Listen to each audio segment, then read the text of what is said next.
So I have this friend and they're freaking out. And my friend freaking out is freaking me out. But I can't be freaking out because I have to help my friend who's freaking out. How the heck do I do that? Come on, let's talk about it and let's get better together.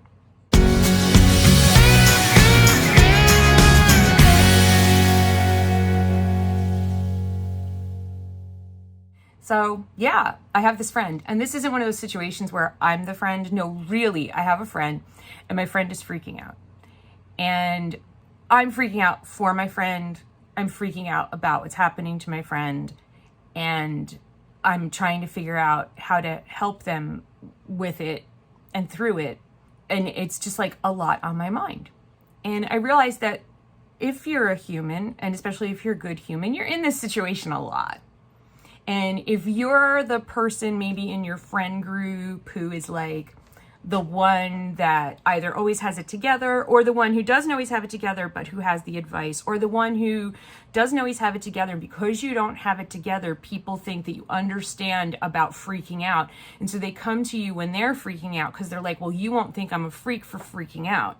But they don't realize that them freaking out freaks you out. And you don't want to freak them out by freaking out because they're freaking out. Right?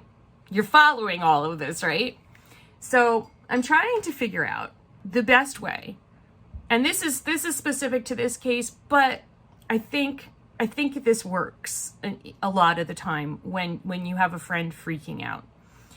So my friend tried something new and we talked about it. I encouraged them to try the new thing. I helped them do the new thing. And we discussed ahead of time that there was a possibility that this could be a disaster. But my friend still wanted to do it. I agreed that this was something they should try to do. We agreed that they would regret not doing it. We did it. And a lot of times when you take a big leap in life, you fall down. Now, the thing is, this is the important thing that I need to get across to my friend. And that about this particular part of the story, I want to get across to you guys. You always fall down when you try something new. Okay? If you've ever watched a baby learn to walk, what do they do like 1,000 times before they actually put together a couple steps? They keep falling. And that's what happens with any new thing. And the bigger the leap you take, the more likely you are to stumble when you land in the new place. And you might skin your knee. You might even break a bone. The thing is you pick yourself up, you dust yourself off like the song says, and you keep going.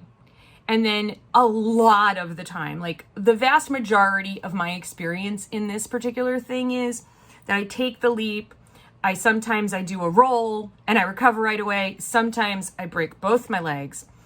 And I sit there and I cry because it's like, why did I do that? What made me think I could do that? Right? And then sometimes you heal up and you keep going and you're like, oh, okay, actually this is really good. Oh my gosh, this is better than I thought it was going to be. It was just that beginning part was really rocky. And then sometimes you look back on it and laugh. You're like, remember when I did that? I fell and I broke both my legs. Oh, right. And the thing that I'm realizing is that long view perspective does not help your friend when they are freaking out, especially if they've just fallen. If they have just hit the ground. My failure in helping my friend this last week, I realize, is because they've just hit the ground. There's like a compound fracture. There's bleeding. And I am over here trying to say, oh, come on, it's not that bad. It's not like you have 2 compound fractures. Or, oh, I know you're really upset. I can see you're really upset. I'm upset for you. I feel really bad. But let's get up and keep going. You know, I think if you just kept going, you would see that everything's going to be okay. And that's not what I'm supposed to be doing first. It's not what I'm supposed to be doing first. I'm supposed to be listening.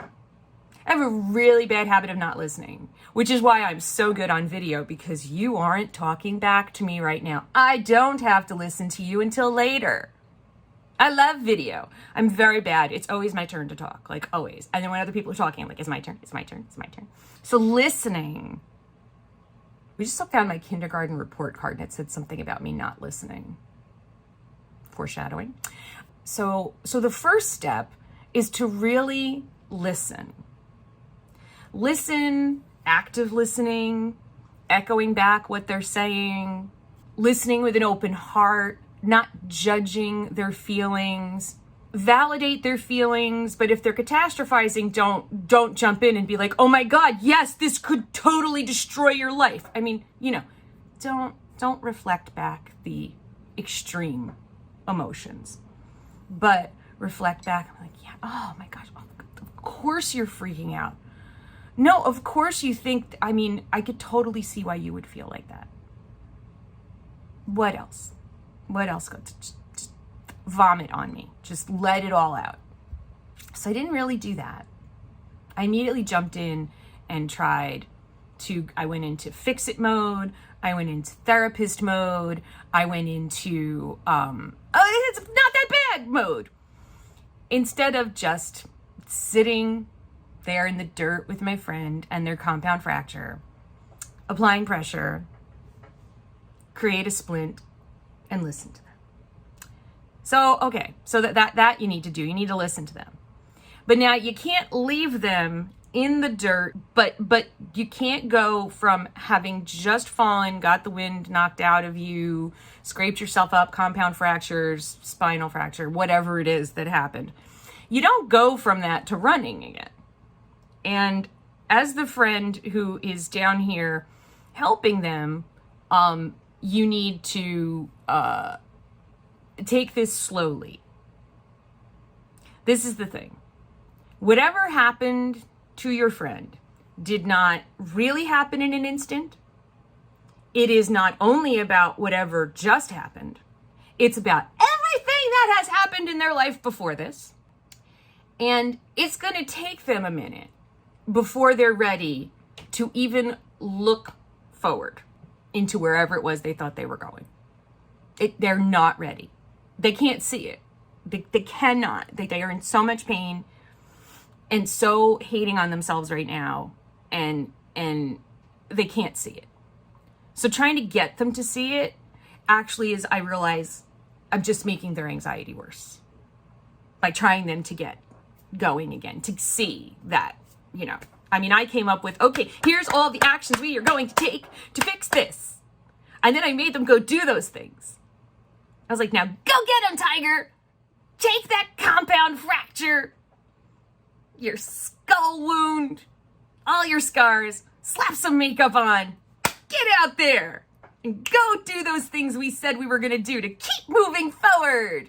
And I really should have probably given my friend a little more time before we did that. Now, this is a business thing, so I think from a business perspective, we did kind of need to jump on it right away. But I probably could have given them like maybe 24 hours before I came up with the action items. So what I could have done better is I could have given them a little more time to marinate in their feelings, to process their feelings, to listen to their feelings.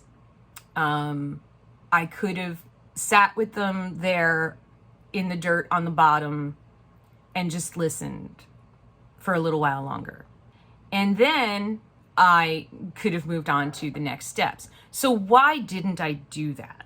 Well, if you're like me, which if you're watching this, there's a good chance you are, my friend freaking out and being upset freaked me out.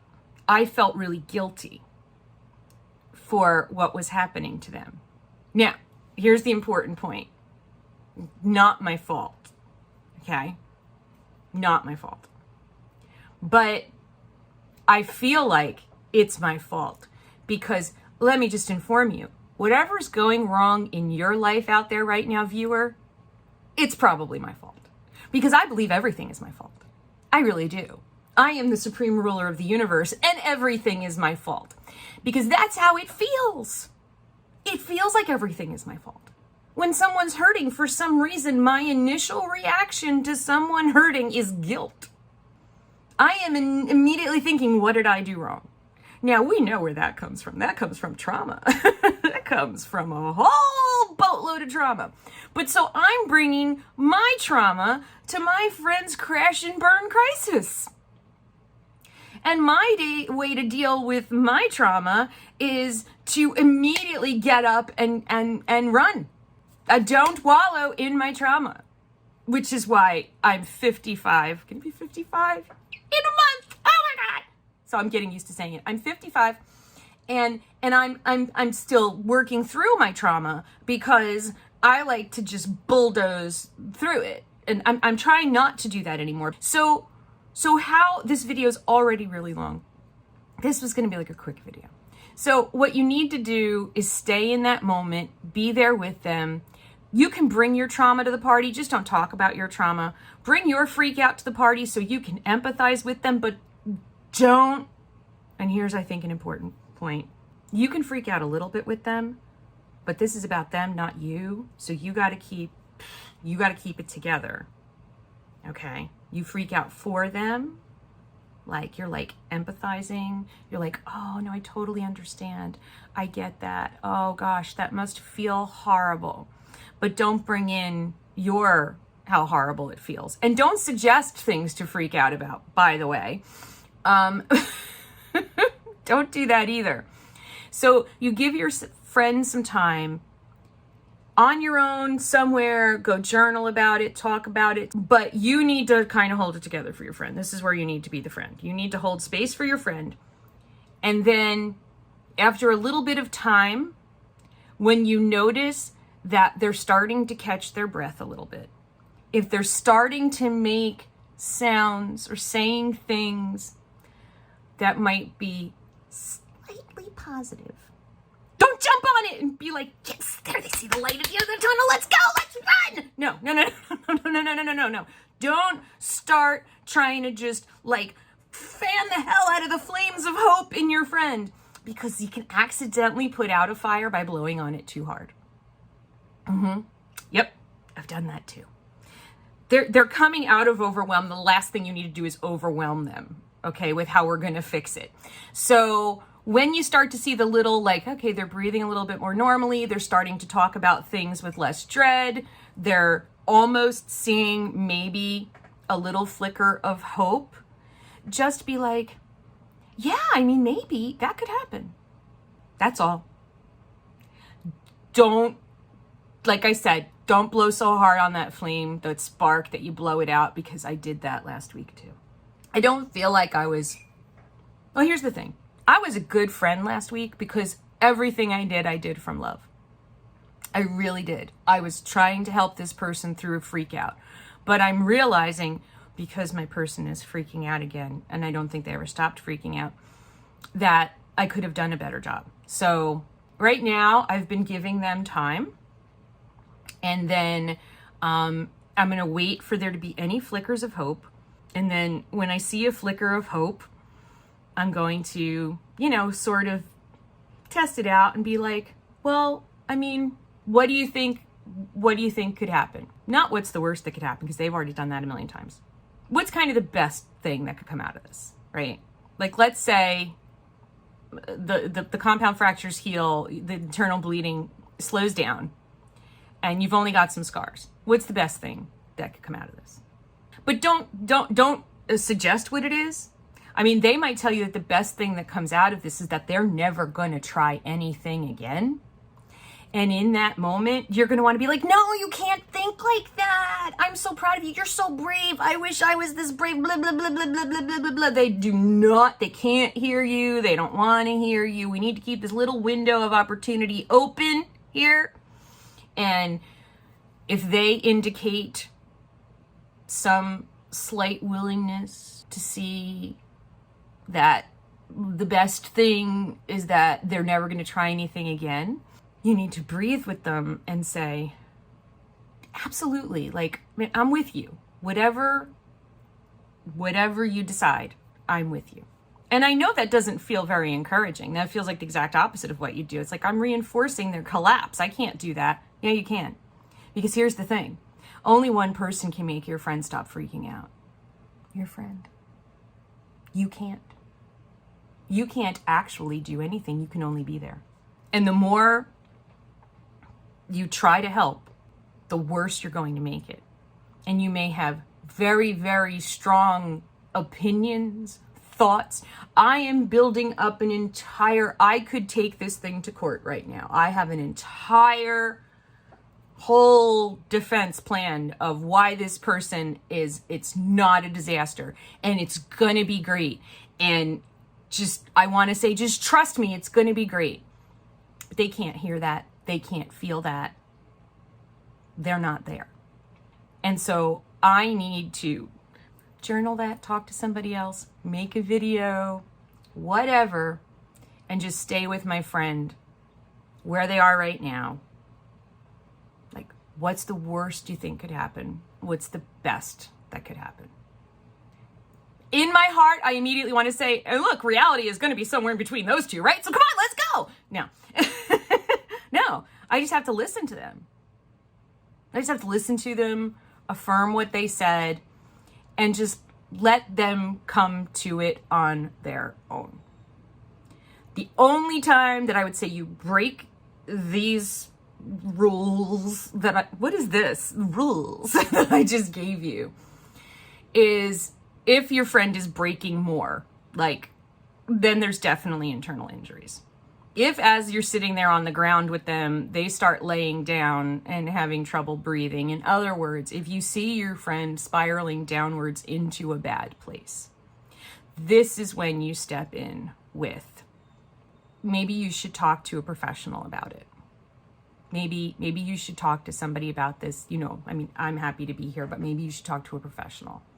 Do you want to call a hotline? Do you want to call your therapist? I think your injury here is a little deeper, and I think you need to talk to somebody. So, and then if they won't get help and you really think they're going to bleed out internally, in other words, hurt themselves, or just not be able to recover from this on their own, then if they don't have anyone to help them, then yeah, try to help them. But if they have family, a partner, or siblings, or somebody that they trust that helps them with their medical stuff and their mental health, then kind of loop that person in and be like, I'm really worried about my friend, and I was trying, but I don't think they're going to come out of this on their own, and then get them help. But for the most part, we need to help ourselves. We need to get our own selves. We are self-healing organisms. And even when those wounds are psychological and emotional, we can and will heal ourselves over time. We just need to give our friends the time to do that.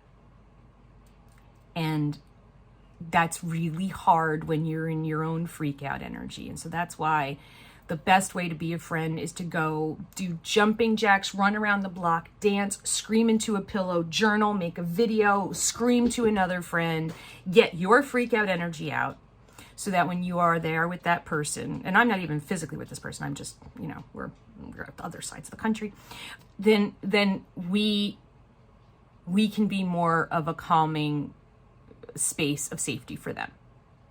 And that's how you help your friend who's freaking out. You be a safe space. Let them talk. You validate them. You listen to them, and you let them come to their own choices. And if your friend really does choose to if I survive this, which they will, if I survive this, I am never trying anything again. Just be like, totally, if that's what you want, that's what you really want, I'll support you in that. Even though you're thinking, because the reality of life is, once they heal from this, however long it takes, they're gonna try something again someday. Might not be as big, they may be a little more risk averse, but we're humans, we do it all the time. We really, really do. And the thing that really has been echoing in my head for like the last 2 months is that quote that keeps popping up in my feed. It must be why it's echoing in my head. You have survived 100% of your worst days. Yep. I have been through stuff that I never thought I could come back from. I never thought life would be okay again. I wasn't even sure I wanted to keep doing it. I'm going to be 55 next month. The first time I felt like that, I was 5 years old. I have survived 100% of my worst days, and I'm here to tell you that you have way, unbelievably more best days than you have worst days. That's what I know to be true. I have probably now lived through more than half of my life, which terrifies me, but that's another video. And my life is mostly good with the occasional shit show. That's what life is. Occasional horrible tragedy that lays me out flat. But for the most part, I laugh way more than I cry. I smile way more than I frown. I love way more than I hate. So that's the reality of life. But here's the thing. I want to say all of that to my friend right now. She won't be able to hear any of it. Not yet. She needs a few more days. So I hope this was helpful to someone. And for those of you out there sitting there in the dust with your bleeding friend, I feel you. It's a hard place to be, but you're a good friend. And your friend is lucky to have you. Yep. And we're all lucky to have each other. We're lucky to have people.